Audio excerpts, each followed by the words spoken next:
Hello, everybody, and welcome back to this episode of Every Day is Saturday. My name is Brad Gatto. I'm your host today. My regular co-host, Mr. Matt Stahl, is not with us today because I have two other guests with me today.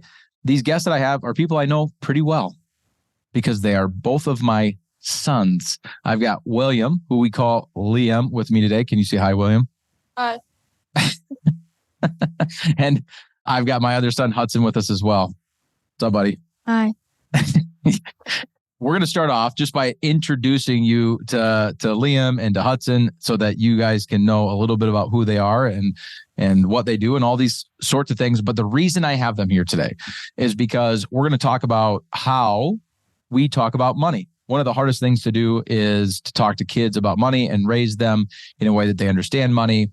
And so that when they grow up, hopefully in an ideal world, right, that they can make smart financial decisions. And so whether this is going to be an episode where you're going to learn something that's going to help, you know, if you're a parent of young children or if you're a grandparent and trying to help your grandkids or whatever it may be, hopefully there's going to be a couple tips or tricks as it relates to raising kids with money that come out of this episode today. So before we jump into that, though, let's just do some quick introductions. And so I'm going to start with Liam. Liam, why don't you tell everybody how old you are? I know it's summer, but what grade you're going into next year and maybe one or two things that you like to do or interests that you have. I'm 13, going to 8th grade, and I like to fish and play baseball. 13, 8th grade, fish and baseball. When's your birthday? January 20th. You almost said July. How about you, Hudson? I'm 10. I'm going into 5th grade, and I like to play sports. What sports? Basketball, football, and baseball. Golf. Basketball, football, baseball. No hockey? No. Have we ever played hockey in the Gatto household? No. It's not that we don't like hockey necessarily, but I'm an Iowa boy, born and raised, and I always joke around that in Iowa they spell hockey wrestling. They don't really do hockey down there. We play a lot of baseball though, don't we, boys? Yeah. In fact, when we leave here today, my office after recording this podcast, where are we going? Baseball. Baseball. Hudson's got his last baseball game tonight. Long baseball season. I think between the two of you, we had about 70 baseball games, something like that. But so a lot of baseball. So we've got Liam and Hudson. They're 13 and 10 years old. And as long as I don't remember exactly how old you were, Liam, as the older brother of when we started doing this, but I want to talk to him a little before we give some tips and tricks. I just want to talk to him a little bit about how we deal with your guys' money in our house. And so whether you get money from a birthday or for Christmas or from a job that you have or an allowance, what is kind of the setup in our house or the rule of money that comes in the door for you guys? We can spend 50% of it, save 25, give 25. So if $1 comes in the door, 50 cents of it you can spend and kind of do what you want. 25 cents of it you have to save. What's the other fact about the savings? Every time we put in money, you'll double it. So if you put in $1, I put in $1. So it's kind of a match to your savings. Okay, I'll talk more about that just in a little bit. And then the other quarter of it or 25% of it goes where? Giving. And what does that mean? Like you give it to a charity. Some sort of like nonprofit or something like that. So 50, 25, 25 is kind of the setup that we have just in your guys' experience. And I don't know how you're going to answer these questions. What do you like about that setup and what is hard about that setup? Liam, why don't you go first? The giving part, because I don't know where I want to give to, and it's kind of hard to figure out what I want to do with it. So you think the hardest part is the giving aspect? Yeah, because I don't know what I want to give it to. So it's hard because not because you have to give it, but because you just don't know where to give it. Yeah. Okay. What's been kind of a part of that you actually like? Spending part. The 50% that you get to spend? Yeah. Okay. How about you, Hudson? The hardest part is spending because I don't know when to spend it, where to spend it, or what to spend it on. And what's part of it that you do like? I don't know. Nothing? I don't know. All right. So recently, both of you hit a milestone. in our setup here between spending, giving, and savings. Liam got there just a little bit quicker than Hudson. But what was the milestone that we hit? $1,000. $1,000 where? Savings. $1,000 in your savings. So I think it was a couple months ago, Liam, you hit it? Yeah, I think it was February. If you could try to think, Liam, of the $1,000 you have in your savings now as a 13-year-old, where did most of that come from? My allowance. Your allowance. Okay, so we do pay an allowance in our house. We'll talk about that in just in a little bit. Where else? My jobs. What jobs do you have? Umpiring. I used to work for a church and I babysit. So you do some babysitting for family and friends, umpire some baseball games in the summer. That's been kind of fun. You help out with the early childhood at our church on Sunday mornings. Yeah. So actually multiple things. And I'm getting another one. And you're getting another one. Apple Jacks. The lady just told me when I'm going to have my interview, the dates. What's Apple Jacks? The orchard by our house. So see, Dad learns new things when he does podcasts with his boys. What do you mean you're getting a job at an orchard? This is new information. I did not know he was picking up his I guess, technically fourth job at this point. Hudson, you've got $1,000 in your savings account. You just hit that milestone, last week? Yeah. I think so. Yeah. Where do you think most of that money came from for you? Because you're only 10. My allowance and quite a bit of my birthday money. Birthday money. You've done pretty well on your birthdays. Yeah. Hudson's got a down pat. He invites a lot of kids to his birthday party. And also, they don't know what to give me, so they just give me money and say, spend it on whatever you want. So, but last week, prior to hitting that milestone, you only had like $630 something in your savings account. And then all of a sudden it went from that all the way up to $1,000 all in one day. How did that happen? I chose to do more than half of my spending money. And since he matches it, I put in half of it that I needed to get to 1,000. So if you put in $1, I put in $1. So it's not like to get from, we'll just say 600 to make it simpler. To get from 600 to 1,000, you didn't have to put $400 of your own spending money in there. You had to put half of it because then I match. So we incentivize you to save. So if you save, we help you save, right? And then when you got to $1,000, that was a big milestone. One, because it's $1,000, but two, what was the other milestone? What happens at $1,000? What I tell you? We put our money in stocks. We get to invest the money, right? And so now we're in this process with both of you of trying to figure out how we want to invest the money or what we want to invest the money in. Liam, you and I have been talking about this for a couple months at this point in time. We haven't done it quite yet, but just out of curiosity, if you could invest the money today, however you see fit, which stocks would you want to buy? McDonald's, Rivian, Meta, and Apple. Okay. I'll pick McDonald's. Why McDonald's?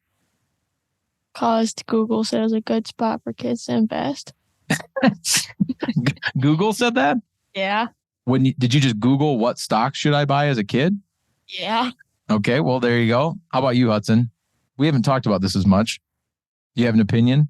I might do Meta, but You said the S&P 500 too. yeah, that too. The S&P 500. We did talk about that the other night, right? About how you get to buy the 500 largest companies with $1 instead of having to buy them all individually. Diversifies that out a little bit. Yeah. Perfect. So real quick, I just want to give a little bit of background into why we've chosen, at least in our household, to set it up this way. Because you think about this 50, 25, 25, it is fairly aggressive, right? 25% going into savings, 25% has to be given away.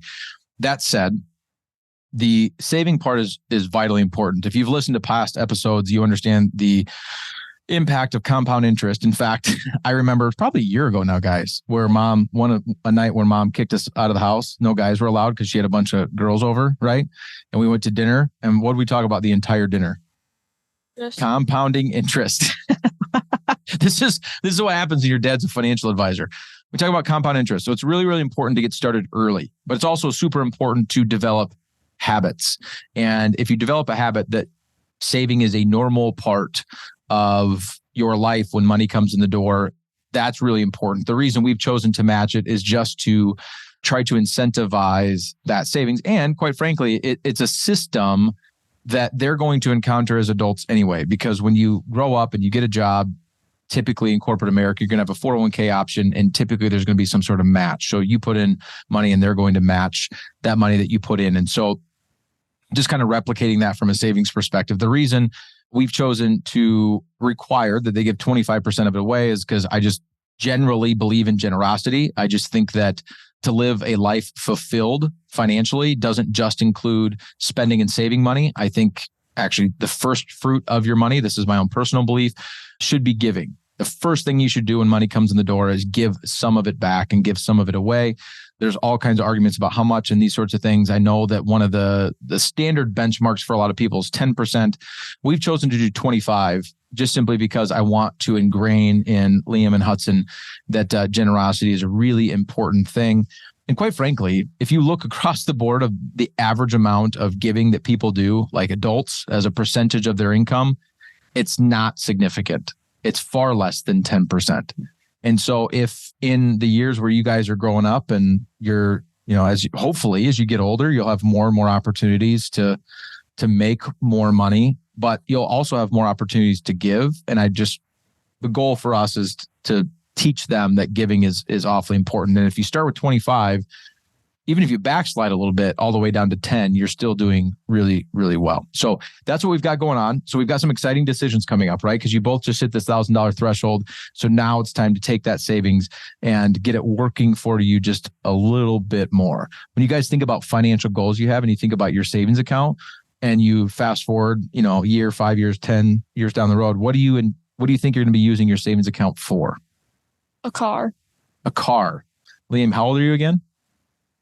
13. So how long until you need a car? Like a year. A year? That's driver's ed. Oh, yeah. How old are you when you can get a license? Permit or a license? A license. Oh, 16. So you got to have a car by 16. So you got 3 years. If you could buy any car today within reason, what kind of car are you looking at? Within reason? Yeah. I mean, you got $1,000 started. Probably not going to get to a Lamborghini in the next 3 years. I was going to say a Bugatti Divo, but... Yeah. What was the car you told me the other day?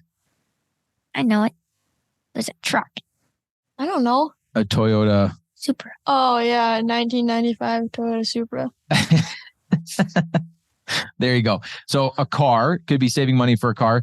Did Dad tell you that you have to help pay for your car? I have to pay for it all the way.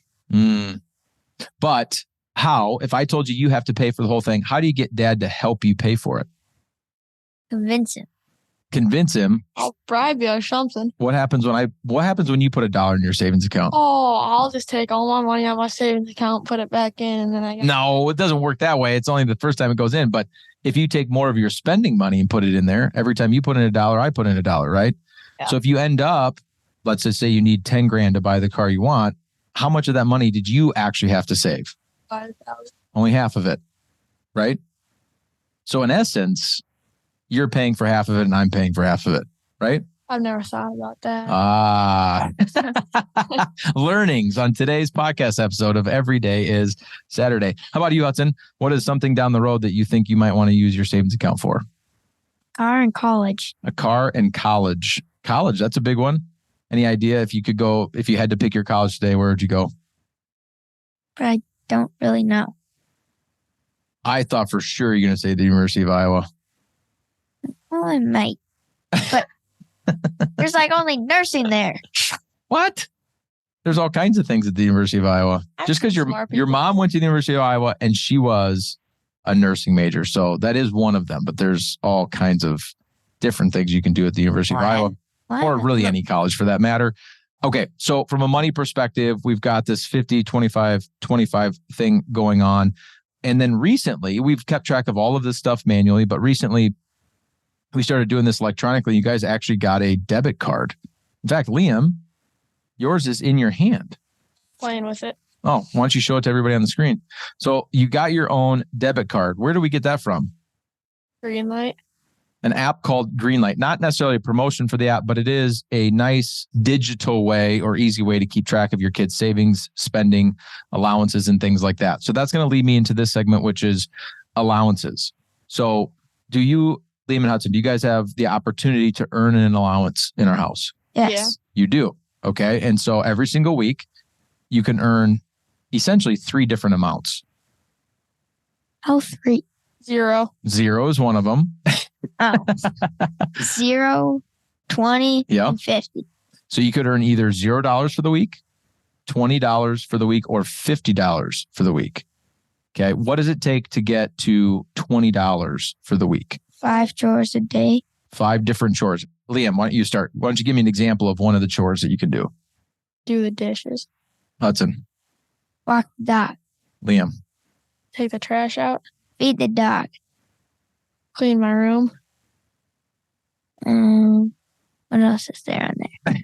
Vacuum. Isn't there like clean the room? Yeah. I just said that. Read. Read. One of your chores would be less than 30 minutes of electronics. Yep. Right? And there's more. Yeah. We've got a whole list. So there's a lot of things you can do. So 5 chores a day gets you $20 a week. How many chores a day do you have to do to get to $50 a week? 7. 7 chores a day. So if you do 7 chores every day, at the end of the week, you get $50. And so if you can get $50 a week, if you max it out, how much is that a month? There's different days in each month. Let's just say Well, 31 days. There's different weeks. Oh, yeah. Most months have how many weeks? 4. 3. 4. So what's 50 times 4? 90. 200. 50 times 4. 200. 290. Oh boy. I went 5 plus 4 and then add some zeros. $200. So technically, you guys, there's an average of 4.2 weeks in a month because some months have 4 weeks, some months have 5 weeks. There's a couple months that have 5, but about $200 a month you could earn, right? If you max out your chores. Now, I'm going to stop and pause there because some of you listening might think, gosh, that's a lot of allowance. And maybe you can't afford to give $50 a week in an allowance to your kids, which is totally fine. Or maybe you just think that that's way too much to pay your kids. But here's my rationale with it, or the reason of why we've done it, because we've had an allowance in the past, but it was much, much less. I think it maxed out at $10. But I started realizing that Christy, my wife, and I would give them money for other things. We'd give them money to go to the football game, or money for concession stands, or they wanted to go to a movie with their friends, or they wanted a treat at the gas station, or all these things. And so if you stop and think about it as a parent, you kind of get nickeled and dimed throughout the week and throughout the month. And you're spending these little amounts of money on unnecessary or non-essential things for your kids. Now, that's not necessarily a bad thing. That's not my point. The point is, when I was talking to Christy about, I was like, we're going to spend this money anyway, whether we give it to them directly to just go do these things or it's through this allowance. And so I wanted to make sure that my kids, if they wanted to do those things, had the opportunity to do some of those things. But I also wanted them to work for it, because at the end of the day, that is the way that life works as an adult. There isn't somebody just randomly handing you money without expecting anything in return, any sort of work or labor for that income. And then we get to take that income and do meaningful things with it and whatever we value. And so I wanted to get Liam and Hudson used to this idea that, look, my labor is what gets me the things that I want and or need in some circumstances. And so we just upped the allowance to the money we were probably going to be handing them anyway, and gave them what I would consider, at least for a 10-year-old and a 13-year-old, a livable wage. Now, you can earn up to $200 a month, but can you spend $200 a month? No. Right. That goes back to the 50, 25, 25, right? You can spend $100 of it. You have to save 50 of it, which means actually how much goes into your savings account? 100. Because of the match. And then $50 a month has to be given away. So we technically get $250. Technically. You're exactly right. That's assuming you do all of your chores. Do you always do all of your chores? No. So just like in the real world, if you don't show up to work, you're not going to get paid. Right? Yeah. Absolutely. That said, I want to close this episode out by saying this. Well, first of all, Liam and Hudson, thank you for joining me for the podcast. You are the first people, I think probably, well, I was going to say under 18, but actually probably the first people under the age of 21 to ever be on the Everyday is Saturday podcast. Huh. Profound. Stumped them. So thanks for joining me. I know you're a little bit a little intimidation or a little trepidation about joining for the podcast today, but I think you guys nailed it. You guys at least answered the questions. I didn't know what that trepidation thingy word meant. Anyway, I wanted to be able to share this because at the end of the day, we do get questions even from our retired clients dealing with some of their grandkids, or maybe even some of our clients in their 30s, 40s, and 50s about dealing with money with their kids. And so I just want to give you a general idea of what we're doing in the Gatto household. This is in no way saying that this is the way that you have to do it. It's the only way to do it. But just wanted to give you a little bit of a roadmap of things that we're doing. And hopefully that gives you a little bit of inspiration, or maybe it leads to an idea or an aha moment with your kids, whether they're 10 years old, 13 years old, maybe they're 18 years old. I don't think that there's an age that's too early to start talking about this stuff and dealing with this stuff. Liam and Hudson, I think, are both old enough now. The non-tangible is starting to make some sense.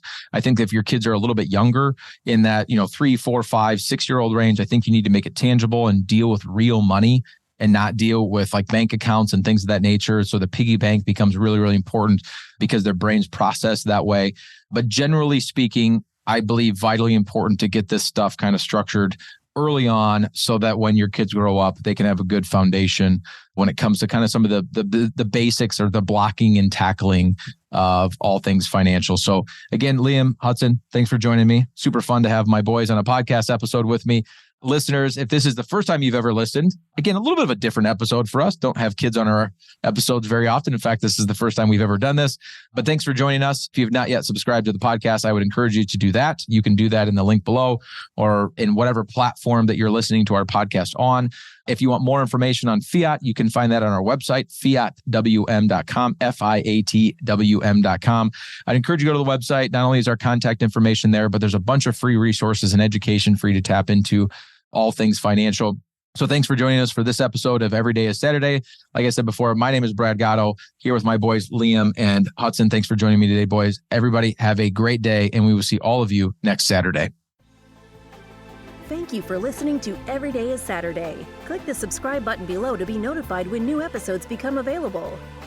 The information covered and posted represents the views and opinions of the guest and does not necessarily represent the views or opinions of Fiat Wealth Management. The content has been made available for informational and educational purposes only. The content is not intended to be a substitute for professional investing advice. Always seek the advice of your financial advisor or other qualified financial service provider with any questions you may have regarding your investment planning.